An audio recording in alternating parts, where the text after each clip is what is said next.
people, I believe you're doing great, and I welcome and appreciate your presence in Cuckoo's Study Lab. Presence of an omnipresent institution of war,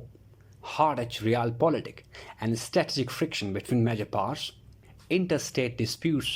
competition, and confrontation of diverse nature, and presence of peace and its absence are some of the subjects international relations scholars have always been concerned about, investigating and investing their time and theorizing for. Against this reality, our today's lecture revolves around a theory of international relations more concerned about maintaining peace, about power configuration. जो topic आज discussion में है उसका title आप लोगों के सामने है hegemonic stability theory. International relations में आप लोगों को पता है कि जितनी भी थेरीज है ऑलमोस्ट हर थेरी का मानना है या ऑलमोस्ट हर थेरी एक सर्टन पावर कन्फिगरेशन को प्रेस्क्राइब करती है या उसको फेवर करती है। अगर हम लिबरलिज्म की बात करें तो लिबरल स्कूल ऑफ थॉट के जो थ्योरिस्ट हैं उनका मानना है कि ग्लोबल पावर कन्फिगरेशन अगर मल्टीपोलर नेचर का हो तो उस केस में पीस एंड स्टेबिलिटी को मेंटेन और कंसोलिडेट किया जा सकता है। इसी तरह रियलिज्म की बात करें, स्पेशली जॉन मेयर शिमर की अगर हम बात कर लें तो मेयर शिमर के according global piece and stability के लिए ये मस्ट है या ये एक हमारे पास एक प्री रेक्विजिट है कि जो ग्लोबल पावर कन्फिगरेशन है, पावर कन्फिगरेशन से मुराद डिस्ट्रीब्यूशन ऑफ पावर है। तो जॉन मेयर शिमर के अकॉर्डिंग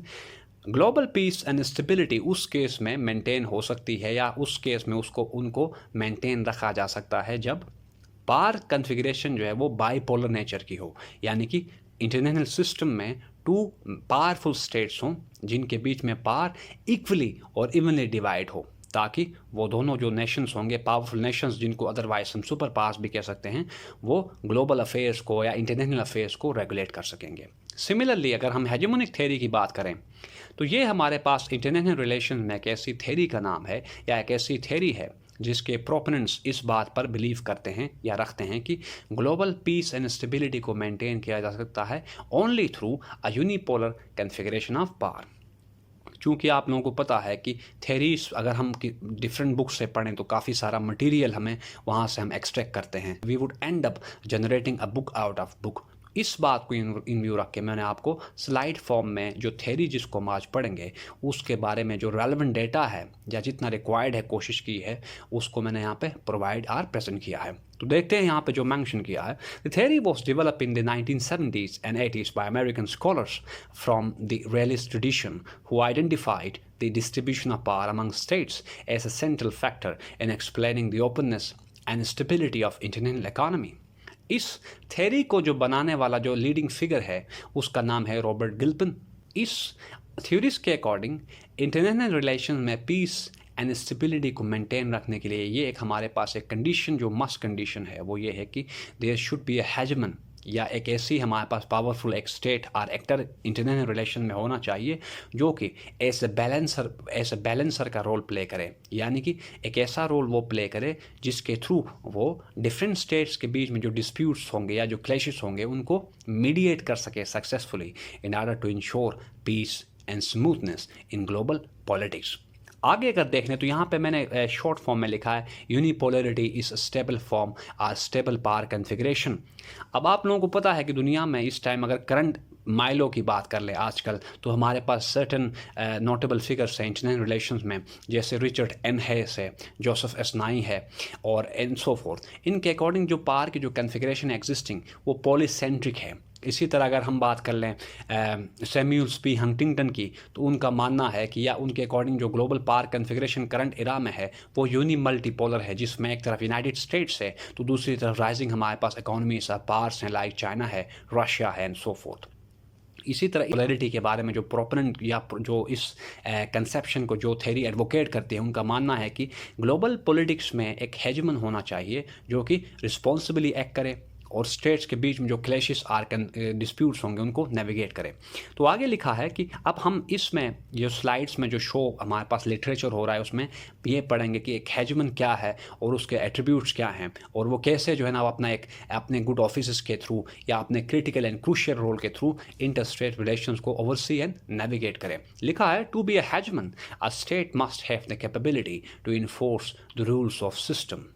ठीक, the will to do so and a commitment to a system that is pursued as mutually beneficial to the major states.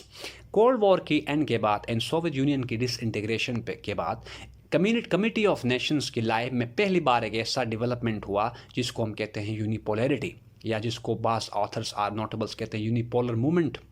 ये दुनिया में या ग्लोबल पॉलिटिक्स में एक पहली बार एक ऐसा हमारे पास सिनेरियो था जब